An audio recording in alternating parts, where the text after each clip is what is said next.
Music director James Vasanth sir வந்து ஒரு நியூஸில் பார்த்தேன் நான்.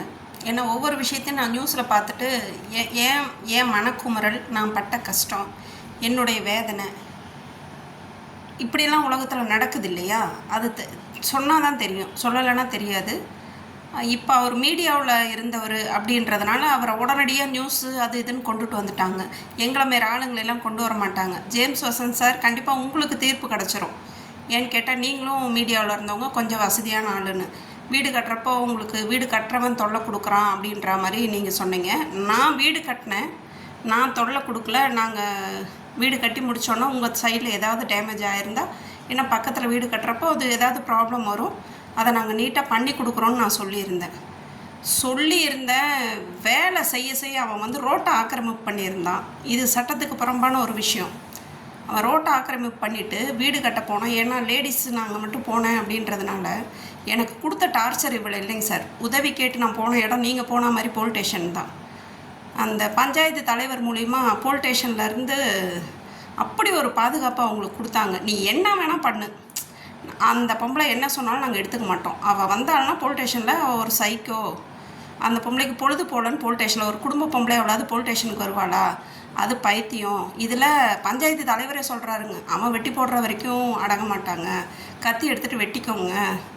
ஏன் சாவறதுன்னா, நான் சொன்னேன் செத்து தான் போகணும், கடனை வாங்கியிருக்கேன், வீடு கட்டிகிட்டு இருக்கோம், இத்தனை கஷ்டம், எதையாவது பண்ணிவிட்டு சாவ தான் வேணும்னா செத்த சாவுங்க, செத்த சாவு. அதையே எங்ககிட்ட சொல்கிற வந்துட்டு இப்படியெல்லாம் போலீஸ் ஸ்டேஷனில் பேசுனாங்க சார். என்ன பேசுனாங்க, நான் பட்டிருக்கேன் கஷ்டம், நான் பட்டிருக்கேன். கூட வந்த எங்கள் அண்ணனை பேசின வார்த்தை இத்தனை வார்த்தை தான் இல்லை, போலீஸ் ஸ்டேஷனில் பேசினாங்க. போலீஸ் ஸ்டேஷனில் போலீஸ்காரங்க இன்ஸ்பெக்டர் துரைபாண்டின்றவர், கடத்தூரில் இருந்த போலீஸ் ஸ்டேஷனில் துரைபாண்டின்றவர் பேசினாருங்க எங்களை. அவர் கூட இருந்த போலீஸ்காரங்களாம் அவருக்கு சப்போர்ட் பண்ணாங்க. யாரும் கேட்கல, எங்களை யாரும் கேட்கல. அவர் சொல்லி ஒரு தாசில்தார், அவர் பேர் கரெக்டாக எனக்கு பேர் தெரியலைங்க, அவரும் சர்வேயர் வந்து ஸ்ரீதேவி அப்படின்ற 2 பேரும் சேர்ந்து 3 ட்ரிப்பு ஒரு தாசில்தார் வந்து தப்பாக அளந்து காட்டினாருங்க. 3 ட்ரிப்பு என்னுடைய இடத்த தப்பாக அளந்து காட்டி செவுத்தை கட்ட இடித்து தள்ளுறாங்க, உள்ளே இருக்க டைல்ஸை உடச்சி தள்ளுறாங்க. இத்தனையும் கேமராவில் ரெக்கார்ட் பண்ணி கொண்டு போய் காட்டினங்க சார்.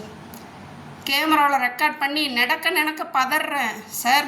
முதல்ல வீடு கட்டுறேன், பொம்பளை நான் ஒரே ஆளாக நின்று கஷ்டப்பட்டு கட்டிகிட்டு இருக்கேன், லோன் வாங்கியிருக்கோம், தூக்கம் இல்லை, சாப்பாடு நான் சரியாக சாப்பிடல, ஆசைப்பட்டு ஒரு வீடு கட்ட ஆரம்பிச்சிருக்கேன், பயங்கர கஷ்டப்படுறேங்க சார், எப்படியாவது நீங்கள் வாங்க வந்து பாருங்கண்ணா. நீ இடி, நாங்கள் கண்டுக்காமல் விட்டுறோம் சார். இதுக்கான அத்தனை சாட்சி ஆதாரம் எல்லாம் என்கிட்ட இருக்குது. நான் ஒவ்வொரு டைமும் யாரை கூப்பிட்டேன், என்னென்ன பேசுகிறேன், என்ன பண்ணேன், இது ஃபுல்லாக கோவம், அவ்வளோ கோவம். ஆனால் அந்த கோவத்தை ஒரு அதிகாரிக்கிட்ட காட்ட முடியாது. ஏன்னா ஒரு அதிகாரி தப்பு பண்ணால் தட்டி கேட்க வேண்டிய இடத்துல இருக்கிறவங்க கேட்காம இவங்க சொல்கிறது தான் கம்ப்ளைண்ட்டு. சிஎம் செல்லுன்னு சொன்னாங்க சார். நான் என்னவோ நினச்சேன், சிஎம் செல்லுக்கு போயிடுச்சு, இனி அவ்வளோதான் இவங்கெல்லாம் மாட்டிக்கிட்டு விழி புதுங்க போகிறாங்க, ஏதாவது ஆக போகுதுன்னு. நான் போன இடம் 1 2 இல்லைங்க சார். இப்போயும் நான் விளையாட்டுக்கு சொல்லலை, அத்தனை இடத்துக்கு போனேன். இன்றைக்கி வரைக்கும் நான் போட்டிருக்க பதிவு அத்தனை போட்டிருக்கேன். ஆனால் அது யாரு கண்ணுக்கும் தெரியல. ஏன்னா துணி இல்லாமல் ஆடுறவங்க, இல்லை சினிமா நடிகருங்க, இல்லை அரசியல்வாதிங்க தேவையே இருக்காதுங்க சார். சின்ன ஒரு மேட்ரு, அந்த மேட்ரெல்லாம் மீடியாக்காரங்க பெருசாக்கி விட்டுருவாங்க. பேசுகிற பேச்சு, கேட்குற கேள்வி, இதெல்லாம் பார்த்திங்கன்னா அவ்வளோ பெருசாக்கி விடுவாங்க. உண்மையிலே ஒரு பொம்பளை பாதிச்சிருக்கா, இது தெரியுங்க சார். இங்கே இருக்கிற அத்தனை பேருக்கும் தெரியும். தெரிஞ்சிருந்தால் அத்தனை பேரும் அமைதி காக்கிறது என்ன தெரியுங்களா, மீடியாக்காரங்க சொல்கிறாங்க, நாங்கள் வந்து இதை போட்டோம்னா மேல் இடத்துலேருந்து எங்களை கொஸ்டின் பண்ணுவாங்க, ஏன்னா இதில் அரசாங்க அதிகாரி சம்மந்தப்பட்டிருக்காங்க, அதனால் மேல் இடத்துலேருந்து என்னை கொஸ்டின் பண்ணுவாங்கன்னாங்க.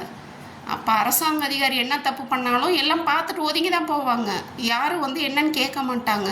இதனால் நான் இழந்தது இவ்வளவுதான் கிடையாது, அத்தனை இழந்திருக்கேன். ஆனால் இப்பயும் சொல்கிறேன், ஜேம்ஸ் வசந்த் சார், உங்களுக்கு டிஸ்டர்பன்ஸாக இருந்தாலோ அல்லது அவங்க பண்ணாங்களா நீங்கள் பண்ணாங்க எனக்கு தெரியாது, நீங்கள் போட்டிருக்கிறது இவ்வளோ தொல்லை இப்படி கொடுத்துருக்காங்க அப்படின்ட்டுருக்கீங்க. உங்களுக்கு கண்டிப்பாக நியாயம் கிடச்சிருங்க. அவங்க எவ்வளோ பெரிய ஆளாக இருந்தாலும் நீங்களும் பெரிய ஆளுங்க, அதனால் கிடச்சிரும். எங்களை மாரி ஆளுங்களுக்கு வருஷக்கணக்காக அலைஞ்சிட்ருக்காங்க சார். ஒரு கம்ப்ளைண்ட் கொடுக்க 2 வருஷம் அலைஞ்சேன். அந்த கம்ப்ளைண்ட் கொடுத்து அவங்க எடுக்கலன்னு கோர்ட்டுக்கு போக சொன்னாங்க, அங்கே போய் அலைஞ்சிட்டு இருந்தேன். இப்போது கிட்டத்தட்ட அதுக்கு ஒரு வருஷம். இப்போது என் காலம் இதுலேயே போயிடும். ஒருத்தன் தப்பு பண்ணியிருக்கான்னு ஒரு இடத்துல கொண்டு போய் கொடுத்தா அவங்க நடவடிக்கை எடுக்க வேண்டியவங்க எடுக்காமல் விட்டுட்டா அந்த இதுக்காக வருஷக்கணக்காக அலைஞ்சி என்னுடைய வயசும் போய் வருஷமும் போய் அதுக்கப்புறம் அவங்க தீர்ப்பு கொடுப்பாங்க. அந்த தீர்ப்பை வச்சுட்டு என்ன பண்ண போகிறோம்? இன்றைக்கி அவங்க இன்னமும் அந்த கெத்து காட்டிட்டு தான் இருக்காங்க. இன்னமும் அவள் இங்கே வர முடியாது, வந்தாளுன்னா அவ்வளோதான். ஒன்று அவள் வீட்டை விற்றுட்டு ஓடணும், இல்லை அந்த வீட்டை வாடகைக்கு விடணும். தப்பு பண்ணவன் ஸ்ட்ராங்காக பதில் சொல்கிறான். நான் ஸ்டேஷனுக்கு போனேங்க சார், கம்ப்ளைண்ட் கொடுக்க நான் போனேன். கம்ப்ளைண்ட் கொடுக்க போனப்போ என் கம்ப்ளைண்ட்டை எடுக்காமல் என்ன நான் கம்ப்ளைண்ட் கொடுக்க வந்தவளை அத்தனை ட்ரிப் அலைய விட்டாங்க. யார் மேலே கம்ப்ளைண்ட் பண்ணணும் அவனுக்கு ராஜமரியாதை கொடுத்து உட்கார வச்சுருந்தாங்க. அவனெல்லாம் யாரும் கேள்வி கேட்கலைங்க. இந்த பொம்பளைக்கு வேலை இல்லை, அதனால் ஸ்டேஷன் வந்திருக்கு சார். நான் வாங்கின வார்த்தை இவ்வளோதான் கிடையாது. இதையும் மீறி நான் கோர்ட்டுக்கு போன காரணம் என்னென்னா, அத்தனை அவமானத்தை சந்திச்சிருக்கேன், அத்தனை லாஸ் ஆகியிருக்கேன், அத்தனை மன உளைச்சலுக்கும் ஆளாயிருக்கேன், அத்தனை இழந்திருக்கேன். இதனால் நான் இழந்தது லிஸ்ட்டு போட்டு சொல்லலாம். ஆனால் அதுக்கெல்லாம் யாரும் பதில் சொல்ல போகிறதில்ல. ஆனால் எனக்கு நியாயம் கிடைக்குமா எனக்கு தெரியாது. ஆனால் நம்பிக்கையோடு இருக்கேன். எனக்கு கிடைக்குமா கிடைக்காது, ஆனால் உங்களுக்கெல்லாம் கிடைக்கும். ஏன்னா பெரிய ஆளுங்க, மீடியா பர்சன் நீங்கள்லாம், உங்களுக்கெல்லாம் கண்டிப்பாக கிடைக்கும், எங்களுக்கெல்லாம் கிடைக்காதுங்க. ஆனாலும் ஏன் போடுறேன்னா, இது என்றைக்காவது ஒரு நாளைக்கு வெளியில் தெரியும். என்றைக்காவது ஒரு நாளைக்கு இத்தனை அதிகாரிங்க ஒரு பொம்பளையை பாடுபடுத்தி இருக்காங்க, இத்தனை கஷ்டத்தை தாங்கியிருக்கேன்னு என்றைக்காவது ஒரு நாளைக்கு தெரியும். அன்றைக்கி நான் இருப்பேனா இல்லாமல் போனான்னு எனக்கு தெரியாது. ஆனால் கஷ்டப்பட்டது உண்மை. தனியாளாக போராடி இருக்கு, ஒன் மேன் ஆர்மி மாதிரி ஒரே ஆள் போராடி இருக்கு. என் கூட யாரும் நிற்க கூட இல்லை. வந்தவங்க அத்தனை பேர் என்னை விட்டுட்டு போனாங்க. ஆனால் விடாமுயற்சி இத்தனை பேர்கிட்ட அசிங்கப்பட்டல. இப்போ கூட நான் அசிங்கப்படுறேன், ஆனாலும் நான் விடலை. கோர்ட்டுக்கு போயிட்டு தான் இருக்கேன். இன்னும் என் வயசு எத்தனை போகும்னு தெரியாது. இந்த கோர்ட்லேருந்து எனக்கு நீதி கிடச்சி எல்லாம் பண்ணுறதுக்கு எவ்வளோ நாள் ஆகும்னு தெரியாது. ஆனால் போயிட்டுருக்கேன். உங்களுக்கு கண்டிப்பாக நீதி கிடைக்கும் சார்.